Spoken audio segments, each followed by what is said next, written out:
Nutrition awareness இருந்திருந்தா நான் இவ்வளோ சஃபர் பண்ணியிருக்க மாட்டேனோன்னு இப்போ எனக்கு தோணுது. 1 months வரைக்குமே எனக்கு பம்ப் வெளியே தெரியவே இல்லை. பார்க்கும்போது இவ்வளோ விஷயங்கள் எனக்கு சொல்றதுக்கு இருந்தது. அதனால தான் மேபி லென்த்தியாக வீடியோ போயிருக்கலாம். Hello all, this is Bhavadhani. Welcome back to my channel the string art and me. போன வீடியோவில் என்னோட ஃபர்ஸ்ட் ஆஃப் ப்ரெக்னென்சி டேஸ் வந்து நீங்கள் பார்த்துருப்பீங்க. ஸோ இந்த வீடியோ பார்த்தீங்கன்னா அதோட கண்டினியூஷன் அண்ட் இதில் நான் என்ன லெசன்ஸ் கற்றுக்கிட்டேன், என்னோட மிஸ்டேக்ஸ்லாம் என்னென்ன, ஸோ அந்த தப்பெல்லாம் என்னெல்லாம் நீங்கள் பண்ணக்கூடாது, அதுக்கு ஆல்டர்னேட்டாக என்ன பண்ணலாங்கிற விஷயங்கள் எல்லாமே உங்ககிட்ட நான் ஷேர் பண்ண போகிறேன். ஸோ அந்த வீடியோக்குள்ளே போகலாம். ஆக்சுவலி அனாமலி ஸ்கேன் முடித்த உடனே நான் பழனி வந்துட்டேன். பட் அங்கே அனாமலி ஸ்கேன் முடித்த உடனே எனக்கு 1 monthக்கு தேவையான டேப்லெட்ஸ் வந்து நான் அங்கேயே வாங்கிட்டு வந்துட்டேன்.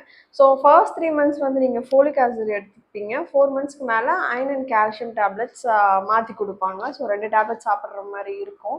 அதே மாதிரி எனக்கு ஸ்ட்ரெச் மார்க் க்ரீம்ஸும் அங்கே கொடுத்துருந்தாங்க. ஸோ ஸ்ட்ரெச் மார்க் க்ரீம் வந்து ஹெல்ப்ஃபுல்லாக இருந்துச்சா அப்படின்னு கேட்டிங்கன்னா கண்டிப்பாக இருந்துச்சு. ஸ்ட்ரெச் மார்க்கே இல்லாமல் இருக்கும் அப்படி சொல்ல முடியாது. பட் எனக்கு கம்மியாக தான் இருந்தது. But it is helpful. 4.5 monthsல எனக்கு கொடுத்தாங்க. பட் ஒர்த்து தான். பட் லிட்டில் பிட் காஸ்ட்லியாக இருக்கும். பட் எஸ் ஓகே, யூஸ் பண்ணதுக்கப்புறம் எனக்கு நல்லாவே டிஃப்ரென்ஸ் இருந்தது. டெலிவரிக்கு அப்புறம் தான் தெரியும் உங்களுக்கு எவ்வளோ ஸ்ட்ரெச் மார்க்ஸ் வருதுன்னு சொல்லிட்டு. பட் ஒர்த்து தான். ஆக்சுவலாக 5 monthல இங்கே வந்துட்டு அடுத்து வந்து எனக்கு 6th monthல தான் எனக்கு வந்து செக்கப் போகிற மாதிரி இருந்துச்சு.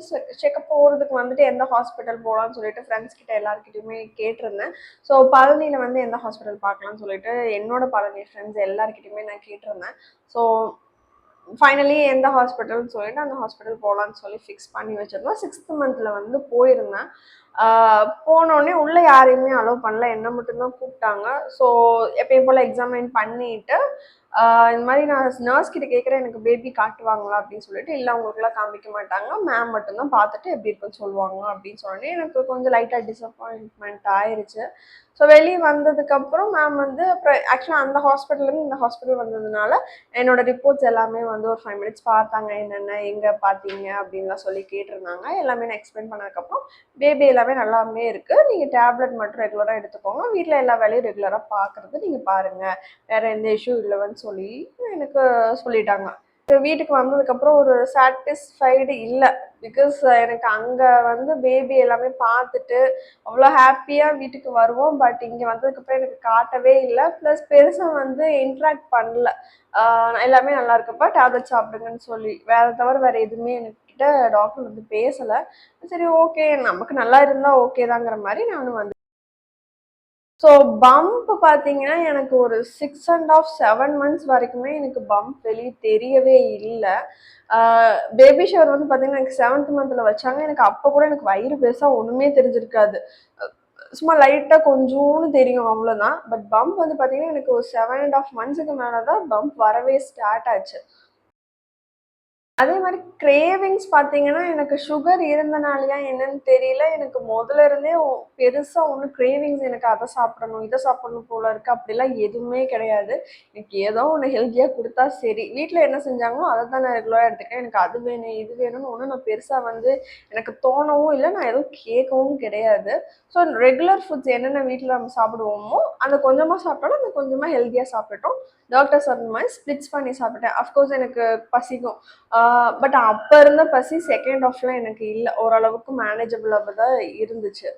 6 month முடிஞ்சதுக்கப்புறம் ஹெச்பி செக் பண்ணுங்கன்னு சொல்லிட்டு எனக்கு எழுதி கொடுத்துருந்தாங்க. நான் பக்கத்தில் இருக்க ஹெல்த் சென்டர்லேயே நான் வந்து செக் பண்ணிக்கிட்டேன். ஸோ கவர்மெண்ட்லேயும் செக் பண்ணலாம், நமக்கு ப்ரைவேட்லேயும் செக் பண்ணிக்கலாம். பக்கத்தில் இருக்க ஹெல்த் சென்டரில் போய் எனக்கு ஹீமோக்ளோபின் மட்டும் நான் வெளியே செக் பண்ணிவிட்டு நான் அவங்ககிட்ட போய் என்ட்ரி போடணும். ஸோ போடும்போது பார்த்தீங்கன்னா 10 கீழே பார்டரில் இருந்துச்சு. நர்ஸ் பார்த்துட்டு என்னம்மா இவ்வளோ கம்மியாக இருக்குது, சாப்பிடுங்க, இவ்வளோ கம்மியாக போச்சுன்னா அப்புறம் பிளட்டு தான் ஏற்றணும் அப்படி இப்படின்னு சொல்லிட்டு ரொம்ப கொஞ்சம் ஹார்ஷாக பேசினாங்க. எனக்கு ரொம்ப பயமாயிருச்சு. அதே மாதிரி வெயிட் வந்து பார்த்தீங்கன்னா மந்த்லி ஒன்ஸ் அவங்களுக்கு மந்த்லி 1 kg வந்து கண்டிப்பாக ஏறணும், மினிமம் 1 kgயாவது ஏறி இருக்கணும் அப்படிங்கிற மாதிரி சொல்லியிருந்தாங்க. ஆக்சுவலாக ஃபர்ஸ்ட் செக்கப் போகிற அன்னைக்கு என்னுடைய வெயிட் வந்து 55 kgsன்னு சொல்லியிருந்தேன். ஸோ எனக்கு 5th மந்த் வரைக்கும் எனக்கு வெயிட் கெயினே இல்லை, அதே 55 தான் இருந்துச்சு. நான் டாக்டர்கிட்ட ஒரு வாட்டி கேட்டேன், எனக்கு வெயிட் கெயின் எதுவும் ஆகலை, ஒன்றும் பிரச்சனை இல்லைன்னு.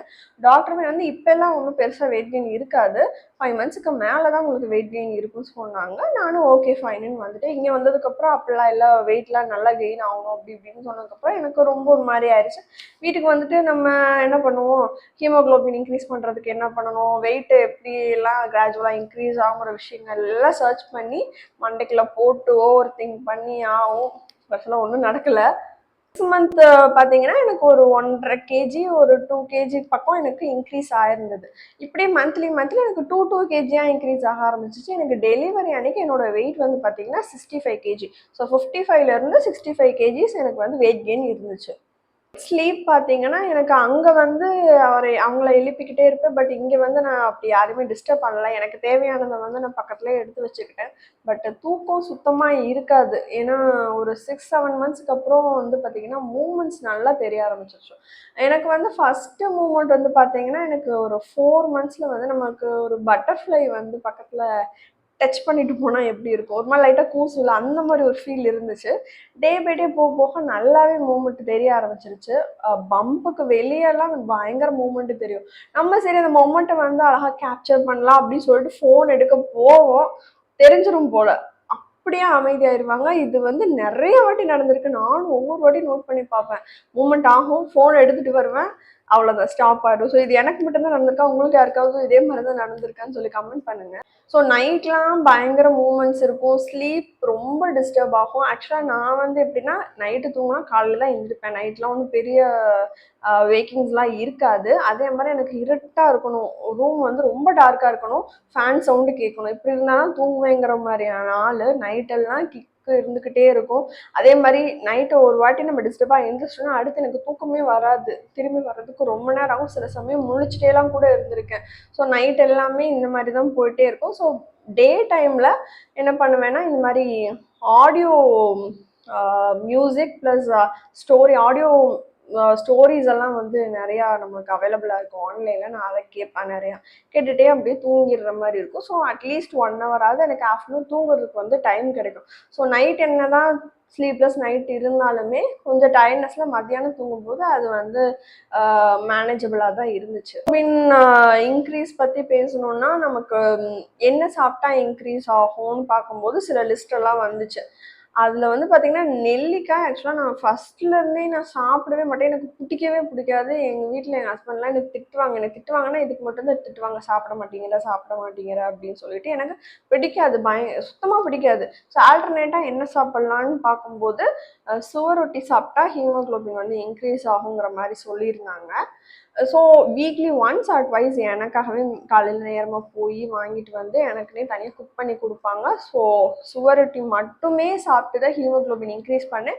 நெக்ஸ்ட்டு போகும்போது எனக்கு 11 வந்துச்சு, அடுத்த செக்கப்பில் எனக்கு 12. ஸோ டெலிவரி அப்போ எனக்கு வந்துட்டு 12.9 சம்திங் இருந்துச்சு ஹீமோக்ளோபின். ஸோ ஹீமோக்ளோபின் வந்து வெறும் சுவரொட்டி மட்டுமே சாப்பிட்டு தான் நான் இன்க்ரீஸ் பண்ணேன்.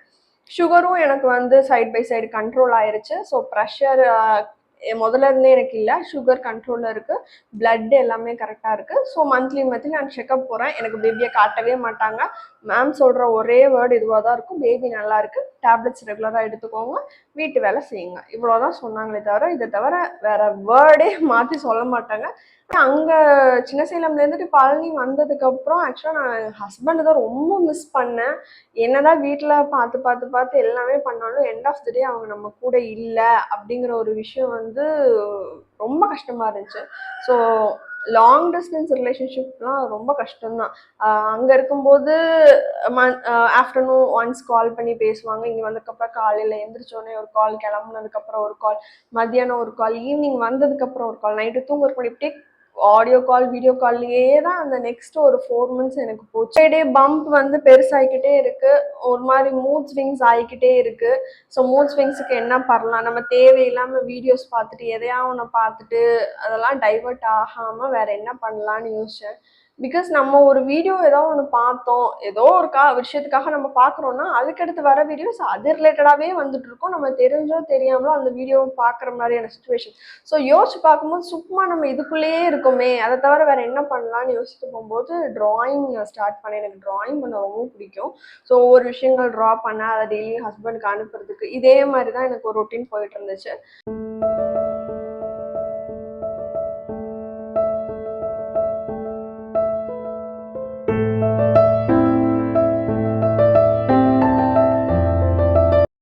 ஸோ அதே மாதிரி நியூ இயர் வந்துச்சு. சரி நியூ இயர்க்கு ஏதாவது கிராஃப்ட் ஒர்க் பண்ணலாம், ஹஸ்பண்டுக்கு ப்ரெசென்ட் பண்ணலாம்னு சொல்லிட்டு கிராஃப்ட் ஒர்க்லாம் நிறையா பண்ணேன். அதெல்லாமே நான் உங்களுக்கு அட்டாச் பண்ணுறேன்.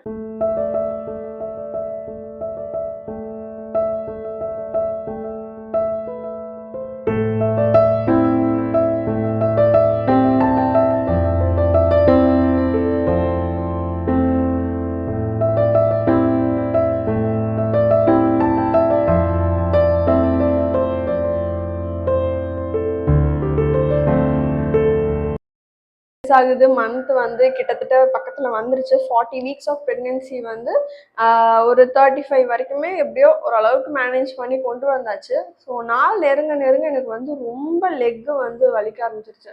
லெக் பெயின் வந்து ஓவராக இருந்துச்சு. சிலருக்குலாம் கால்லாம் வீங்கிடும். பட் எனக்கு கால் வீங்கலாம், ஆனால் ரொம்ப வலிக்க ஆரம்பிச்சிருச்சு. நைட்டு ஆல்ரெடி ரொம்ப உதைக்கிறேன், கிக்ஸ் இருக்கும், தூக்கம் இல்லை. இல்லை இந்த கால் வலி வேற. ஸோ பொசிஷன் எப்படி படுக்கணும், எப்படி உட்காரணும், ஏறணும், ஒவ்வொரு விஷயங்கள் நான் வந்து பார்த்து தெரிஞ்சுக்கிட்டேன். பட் எண்ட் ஆஃப் த டே நமக்கு எது கம்ஃபர்டபுளாக கடைசியில் அப்படி தான் படுக்கிற மாதிரி இருந்தது. ஸோ டாக்டர்கிட்ட சொன்னேன் எனக்கு ஒரே லெக் பெயினாக இருக்குது, நைட்டில் எனக்கு தூக்கமே இல்லை அப்படின்னு சொல்லும்போது அவங்க ஒரு 10 நாளைக்கு ஒரு டேப்லெட் எழுதி கொடுத்தாங்க. ப்ளஸ் நம்ம ஒரு பெயின் ரிலீஃபுக்கு ஒரு ஆயின்மெண்ட் போடுற நார்மல் ஒரு க்ரீம் ஒன்று கொடுத்துருந்தாங்க. பட் 10 நாள் சாப்பிட்டேன், ஒரு டிஃப்ரென்ஸும் தவிர எனக்கு லெக் பெயின் அப்படியே தான் இருந்தது. ஸோ என் ஃப்ரெண்டுக்கிட்ட, க்ளோஸ் ஃப்ரெண்டுக்கிட்ட நான் கேட்கும்போது ஒரு ரெமெடி ஒன்று சொன்னாங்க. அது வந்து லைக் அ மேஜிக் மாதிரி ஒரு லெக் பெயின் பறந்து போயிடுச்சு. அது என்னதுன்னா, நைட்டு தூங்குறதுக்கு முன்னாடி பம்பு கீழே, அதாவது அடிவயிறில் வந்துட்டு பார்த்தீங்கன்னா விளக்கெண்ணெய் நல்லா தேய்ச்சிடணும். தேய்ச்சிட்டு ஒரு 5 மினிட்ஸ் விட்டுட்டு சுடு தண்ணி, வார்மாகவும் இல்லாமல் கொதிக்க கொதிக்க இல்லாமல் கொஞ்சம் ஓரளவுக்கு பொறுத்துக்கிற அளவுக்கு சுடு தண்ணி வந்து ஹிப்பில் அடித்து அடித்து நம்ம ஊற்றும் போது ஊற்றி நம்ம ரெகுலராக டவல் வச்சு தொடச்சிட்டு அப்படியே போய் படுத்தணும். இது வந்து தூங்குறதுக்கு முன்னாடி இந்த விஷயம் பண்ணிட்டு படுத்தா சரியாயிரும் அப்படிங்கிற மாதிரி சொன்னாங்க. நான் ட்ரை பண்ணுறேன். எனக்கு சுத்தமாக லெக் பெயினே இல்லை. அத்தனை டேப்லெட் சாப்பிட்டு அத்தனை க்ரீம் போட்டு எனக்கு போகலை. பட் ஒரு சின்ன ரெமெடி பண்ணோன்னே வலியே இல்லை எனக்கு. டெலிவரி முன்னாடி நாள் வரைக்குமே இதை நான் வந்து ரெகுலராக ஃபாலோ பண்ணேன். எனக்கு சுத்தமாக லெக் பெயினே இல்லை. ஸோ உங்களுக்கு எதாவது லெக் பெயின் இருந்துச்சுன்னா இந்த ரெமெடி ட்ரை பண்ணி பாருங்கள். சூப்பராக ஒர்க் ஆச்சு. எனக்கு ஒர்க் அவுட் ஆச்சு. மேபி உங்களுக்கும் ஒர்க் அவுட் ஆகலாம். அண்ட் ப்ரெக்னென்சி க்ளோ பற்றி சொல்லணும்னா, கேர்ள் பேபினா கொஞ்சம் க்ளோ வந்து அதிகமாக இருக்கும்னு சொல்லுவாங்க. பட் அதெல்லாம் எனக்கு தெரியல. If you are pregnant, the pregnancy glow is ரியல்ங்க. சீரியஸாக அவ்வளோ க்ளோயிங்காக இருந்துச்சு ஃபேஸே. ஒரு 6 மந்த்ஸுக்கு மேலே நமக்கு நம்ம ஸ்கின் பற்றி தெரியும்ல, அவ்வளோ சாஃப்டாக, எந்த ஆக்னி ப்ராப்ளம் வரல, அவ்வளோ சாஃப்டாக, அவ்வளோ க்ளோயிங்காக இருந்துச்சு. உண்மையே அந்த ஒரு பர்டிகுலர் பீரியடில் பார்த்தீங்கன்னா ஃபேஸே அவ்வளோ அழகாக இருந்துச்சு. ஸோ டெலிவரிக்கு அப்புறம் இருந்துச்சான்னு கேட்டால் கண்டிப்பாக இல்லை. ஸோ இப்போ டே பை டே இந்த மாதிரி தான் போயிட்டு இருந்துச்சு. ஸோ நெக்ஸ்ட் கடைசியாக ஒரு செக்கப் நான் போகிறேன். அப்போ வந்து எனக்கு க்ரோத் ஸ்கேன் பண்ணுறாங்க. க்ரோத் ஸ்கேன் பண்ணிவிட்டு எனக்கு வந்துட்டு பாருப்பா அப்படின்னாங்க. என்னத்தை பாருப்பான்னு சொல்கிறாங்க. மானிட்டர் எனக்கு காமிக்கிறாங்க. எனக்கு ஷாக்கு. இவங்களாடா மானிட்டர் காமிக்கிறாங்க, ஓ பேபி காட்டுறாங்களா அப்படின்னு சொல்லிட்டு எனக்கு ஒரு ஷாக்கு தான். இன்னொரு பக்கம் ஹாப்பி. இந்த மாதிரி ஹெட் இதுப்பா, லெக் இது எல்லாமே நல்லா இருக்கு, இது வந்து பண்ணிக்கணும், இதில் வாட்டர் இவ்வளோ இருக்குது, எல்லாம் ஓகே, ஆல் ஃபைன் சொல்லிட்டு பேபியை காட்டுறாங்க. பட் ஃபுல்லாக ஓவராலாம் காமிக்கல. ஃபுல்லாக எங்கேயும் காட்டிடக்கூடாதுன்னு காமிச்ச மாதிரியே இருந்தது. பட் வெளியே வந்ததுக்கப்புறம் வந்துட்டு இதுக்கப்புறம் உங்களுக்கு என்ன வந்து சிம்டம்ஸ் வந்து கொஞ்சம் டிஃப்ரெண்ட்டாக இருந்தாலும் அட்மிட் ஆயிருங்க, வந்துருங்க ஹாஸ்பிட்டலுக்கு அப்படின்னு சொல்கிறாங்க. பிகாஸ் 40 வீக்ஸ் ஆஃப் ப்ரெக்னென்சியில் ஒரு 2 வீக்ஸ் தான் இருக்குது எனக்கு. இதுக்கப்புறம் நீங்கள் செக்கப் வர வேணாம். உங்களுக்கு ஏதாவது சிம்டம்ஸ் இருந்துச்சுன்னா உடனே வந்துருங்க. ஏன்னா என்னென்ன சிம்டம்ஸ் மேம் அப்படின்னு சொல்லி கேட்குறேன். ப்ளீட் ஆனாலோ, இல்லை வாட்டர் பிரேக் ஆகிற ஒரு ஃபீல் உங்களுக்கு தெரிஞ்சாலோ, வாட்டர் லீக் ஆனாலோ, பெயின் இருந்தாலும், இந்த மாதிரி எந்த டிஸ்கம்ஃபோர்ட் இருந்தாலுமே உடனே வந்துருங்க, கேர்ஃபுல்லாக இருங்கன்னு மட்டும் சொல்லி அனுப்பிட்டாங்க. ஸோ நான் வீட்டுக்கு போனதுக்கப்புறம் கொஞ்சம் அந்த பயம்லாம் ஜாஸ்தியாக ஆரம்பிக்கும். ஐயோ டேட் அதிகமாயிருச்சு, பக்கத்தில் வந்துருச்சு, எப்போ எப்போ எப்போங்கிற மாதிரி தான் இருந்தது. இதில் ஃபன்னியான விஷயம் என்னன்னா, பம்ப்லாம் தெரிஞ்சதுக்கப்புறம் நமக்கு வாக்கிங்லாம் போவோம்ல, மாடியில் நடப்போம், ரோட்டில் கொஞ்சம் தூரம் நடப்போம். பார்க்குறவங்கலாம் மேலே கீழே வைத்து பார்ப்பாங்க. வைத்து பார்த்தோன்னே தெரிஞ்சவங்களா இருந்தால் பையன்தான்ப்பா அப்படின்றவாங்க உடனே. ஸோ பம்பை வச்செல்லாம் கண்டுபிடிப்பாங்க. ஸோ அதெல்லாம் மேபி உண்மையா இல்லையான்னு தெரியலை. பட் சம்டைம்ஸ் ஒத்து போகுது, பட் சம்டைம்ஸ் இல்லை. ஆக்சுவலாக வந்து March 9 வந்து டியூ டேட்டு. நான் ஹஸ்பண்ட் கிட்ட பேசுகிறேன். அதாவது March 9, 2023 1-3-2-3 இப்படி பிறந்தா நல்லா இருக்கும். 2-3-2-3 இந்த டேட்ல பிறந்தா நல்லா இருக்கும். இல்லை 3-3 ஃபேன்சியா இருக்குல்ல, இப்போ பிறந்தா நல்லா இருக்கும்ல அப்படின்னு சொல்லிலாம் டிஸ்கஸ் பண்ணிட்டு இருப்போம். March 3 மார்னிங் என்ன நடந்துச்சு, போய் அட்மிட் ஆயிட்டேன். ஸோ என்னென்ன சிம்டம்ஸ் எனக்கு வந்துச்சு அப்படிங்கிறதெல்லாம் உங்களுக்கு டெலிவரி விளாக்ல நான் வந்து செப்பரேட்டாக போடுறேன். ஸோ இந்த வீடியோவில் நான் என்னென்ன மிஸ்டேக் பண்ணேன் அப்படிங்கிறத சொல்லியிருந்தேன். ஸோ என்னென்ன மிஸ்டேக் பண்ணேன்னா, ஒரு விஷயம் உங்களுக்கு டவுட்ஃபுல்லாக இருக்குன்னா உங்கள் ஃப்ரெண்ட்ஸ் கிட்டேயோ இல்லை கூகுளில் சர்ச் பண்ணி பார்க்கறது, அது ரிலேட்டடான வீடியோஸ் எல்லாம் சர்ச் பண்ணி பார்க்கறது எல்லாமே வேண்டாம். பிகாஸ் எதுவுமே ஹெல்ப்ஃபுல்லாக இருக்க போகிறது கிடையாது. உங்களோட டாக்டரை நம்புங்க, உங்கள் பாடியை நம்புங்க. ஸோ உங்கள் டாக்டர் கிட்ட கேளுங்க எதுனாலுமே, அவங்க கண்டிப்பாக உங்களுக்கு சொல்லுவாங்க. ஆல்சோ நமக்கு பேசிக் இன்ஃபர்மேஷன் என்ன நடக்கும் அப்படிங்கிறத தெரிஞ்சுக்கிறது அவசியம் தான். கண்டிப்பாக என்னன்னே தெரியாது, என்ன நடக்க போதே தெரியாது, அப்படி போனாலும் நமக்கு கஷ்டம்தான். இது நடக்குங்கிறதுக்கான மைண்ட் செட்டுக்காக நம்ம சில விஷயங்கள், நார்மல் டெலிவரினா இது நடக்கும், சிசேரியன்னா இது நடக்குங்கிற பேசிக் இன்ஃபர்மேஷன் தெரிஞ்சால் போதுமானது. அதுக்குள்ளே போயிட்டு டெப்த்தாக என்ன அலசி ஆராய்ஞ்சு நமக்கு அதெல்லாம் யூஸ்ஃபுல்லே கிடையாது. இது ஒரு விஷயம். இன்னொன்று, மூட் ஸ்விங்ஸ் வந்தால் என்னென்ன பண்ணால் டைவர்ட் பண்ணிக்கலாங்கிற விஷயங்கள் உங்களுக்கு தான் தெரியும். அதை டக்குன்னு டைவர்ட் பண்ணிடணும். ரொம்ப ஓவர் திங்க் பண்ணி அந்த ஓவர் திங்கிங் வந்து ஃபுல்லாமே நெகட்டிவாக தான் இருக்கும். கண்டிப்பாக பாசிட்டிவாலாம் ஓவர் திங்க்லாம் பண்ணவே மாட்டோம். ஸோ அந்த நெகட்டிவிட்டி தேவையே இல்லை. பாசிட்டிவாக தான் எல்லாமே நடக்க போகுது. பட் எதுக்கு அந்த நெகட்டிவிட்டியை தேவையில்லாமல் மண்டைக்குள்ளே ஏற்றிக்கிட்டு அப்படிங்கிறது தான் ரெண்டாவது விஷயம். தேர்ட் வந்து பார்த்தீங்கன்னா 40 weeks of pregnancy, anyhow normal or C-section எந்த டெலிவரியாக இருந்தாலுமே you are going to have a healthy baby. But அந்த பேபி வந்ததுக்கு அப்புறம் நெக்ஸ்ட் வாட் அப்படிங்கிற விஷயங்களை வந்து நீங்கள் முன்னாடியே தெரிஞ்சுக்கிறது எனக்கு தெரிஞ்சு நல்லது. பிகாஸ் அந்த அவேர்னஸ் எனக்கு இல்லாதனால தான் ஒரு ஃபர்ஸ்ட் 6 months ரொம்ப சஃபர் பண்ணிட்டேன். என்ன பண்ணணும், ஏது பண்ணணும், பிரஸ்ட் ஃபீடிங் ரிலேட்டடான அவேர்னஸ், எப்படி வந்து லாக்சிங் பொசிஷன் எப்படி இருக்கணும், இந்த மாதிரியான ஸ்கின் டு ஸ்கின் கான்டாக்ட் கொடுக்கணும், இந்த மாதிரி சின்ன சின்ன விஷயங்கள்லாம் எதுவுமே எனக்கு தெரியல. ஸோ மேபி இதெல்லாமே வந்து ப்ரெக்னெண்ட்டாக இருக்கும்போது, ஐ மீன் ஒரு கொஞ்ச நாளைக்கு ஃபியூ மந்த்ஸ்க்கு முன்னாடி இதை பற்றின அவேர்னஸ், சின்ன சின்ன அவேர்னஸ் இருந்திருந்தா நான் இவ்வளோ சஃபர் பண்ணியிருக்க மாட்டேனோன்னு இப்போ எனக்கு தோணுது. ஸோ நம்ம ப்ரெக்னெண்ட்டாக இருக்கீங்க அப்படிங்கிற பட்சத்தில் பேபி வந்ததுக்கப்புறம் என்னென்ன நடக்குங்கிற விஷயங்கள், சின்ன சின்ன விஷயங்கள் வந்து தெரிஞ்சுக்கிறதும் அவசியம். மெயின் பாயிண்ட், ஒன்ஸ் ப்ரெக்னென்ட் ஆயிட்டீங்கன்னா ஃபினான்ஷியலாக கண்டிப்பாக உங்களுக்கு சப்போர்ட் வேணும். கண்டிப்பாக ஏற்ற மாதிரி நீங்களும் உங்கள் பார்ட்னரும் வந்து அமௌண்ட் வந்து அதுக்கேற்ற மாதிரி ரெடி பண்ணுறது கண்டிப்பாக ரொம்ப முக்கியம். திங், கண்டிப்பாக உங்களுக்கு வந்து மென்டலாவோ எமோஷனலாவோ ஒருத்தவங்க சப்போர்ட் கண்டிப்பாக தேவை. அது வந்து ஃபேமிலியாக இருக்கலாம், ஹஸ்பண்டாக இருக்கலாம். கண்டிப்பாக அது ஏதாவது ஒரு மூட் ஸ்விங்ஸ் நடக்கும், ஏதாவது ஒன்று ஷேர் பண்ணுறதுக்கு எதுனாலுமே கண்டிப்பாக ஒரு பார்ட்னரோ இல்லை ஃபேமிலி சப்போர்ட் கண்டிப்பாக வேணும். ஸோ தனியாக இருந்து தேவையில்லாமல் ஓவர் திங்க் பண்ணுறதை விட்டுட்டு ஷேர் பண்ணிட்டா நமக்கு அது வந்து சுத்தமாக இருக்கு. Overall I like to say, trust your body. உங்கள் பாடியை நீங்கள் ட்ரஸ்ட் பண்ணுங்கள். You are going to have a healthy baby அப்படிங்கிறத மட்டுமே மைண்ட் செட்டில் வச்சுக்கோங்க. தேவையில்லாத யோசிச்சு ஓவர் திங்க் பண்ணி சர்ச் பண்ணி ரொம்ப அதுக்குள்ளே போயும் அலசி ஆராய்ஞ்சு கற்றுக்கிட்டு நம்ம அது யூஸ்ஃபுல்லே கிடையாது. ஃப்யூச்சரில் என்னென்ன விஷயங்கள் தேவையோ அதுக்கான அவேர்னஸ்க்காக நம்ம சில விஷயங்கள் வந்து நம்ம வந்து தெரிஞ்சுக்கலாம், அது போதுமானது. அதுக்கப்புறம்னா கூட நம்ம ஹெல்ப் பண்ணுறதுக்கு நிறைய பேர் இருக்காங்க அப்படிங்கிறத மட்டும் மைண்ட் செட்டில் வச்சுக்கோங்க.